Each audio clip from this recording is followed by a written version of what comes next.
Hi, good evening. Isa pong OFW. Meron po akong share.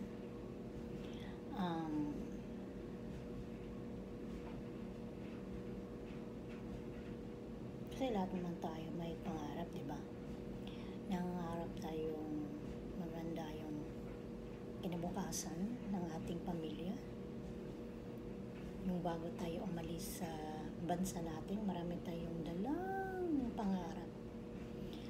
Tapos, nung nagkapag-abroad na tayo,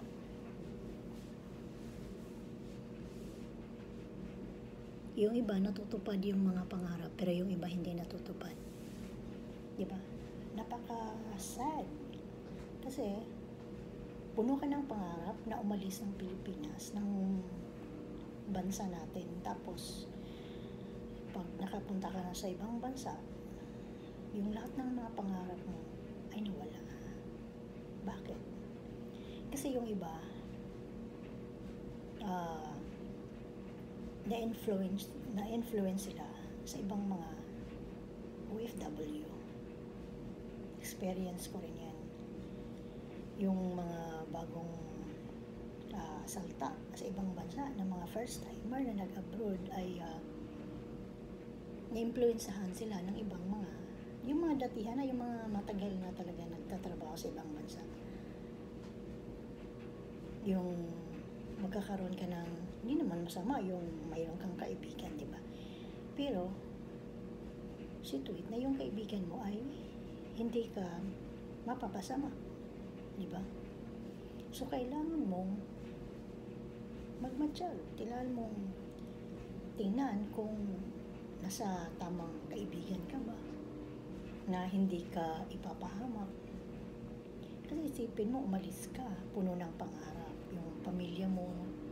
Kasi karamihan sa mga naririnig natin na yung mga married sa Pilipinas, pagdating sa ibang bansa, after 1 year or 2 years, nagiging single. Kung hindi nagloko yung asawang babae, yung asawang lalaki. So, ang kawawa, yung mga anak, di ba? Kawawa sila. So, kailangan hindi tayo magpapadala sa mundo. Kung anong yung ginagalawan natin ngayon, hindi tayo affect. Kailangan kung pumili man tayo ng magiging kaibigan, piliin natin yung hindi tayo ipapahamak. Kaya nga, mas maganda talaga na malapit tayo sa Panginoon. Kasi pag mayroon tayong guidance from God, sigurado po hindi tayo mawawala. Hindi tayo mapariwara, hindi tayo mapasama kung nandyan yung guidance ng Panginoon. Importante yan. Kahit sabihin pa natin, napakagaling natin, napakatapang natin, napakalakas. Kung wala yung Panginoon, wala yan. Kasi pag wala yung Panginoon, yung isipan din natin, wala eh. Diba? Tapos, importante talaga na yung magiging kaibigan natin ay yung dadalhin ka sa tama. Hindi yung magiging kaibigan mo na dadalhin ka sa kasamaan. Iba reality. Totoo yan yung mga nangyayari. Makikita natin. Kasi nag-start ako nag-abroad year 2006. Abroad ako, Dubai. 2 years and 3 months ako sa Dubai. Then bumalik ako sa Pilipinas. Nagstay ako doon ng more than 1 year. Negosyo. So, hindi nag-click. Tapos, naisipan kong mag-abroad ulit. So, nag-abroad ako sa Hong Kong. Sa Hong Kong kasi free. Open kasi ang Hong Kong, di ba? Daming pautang doon. Daming, open.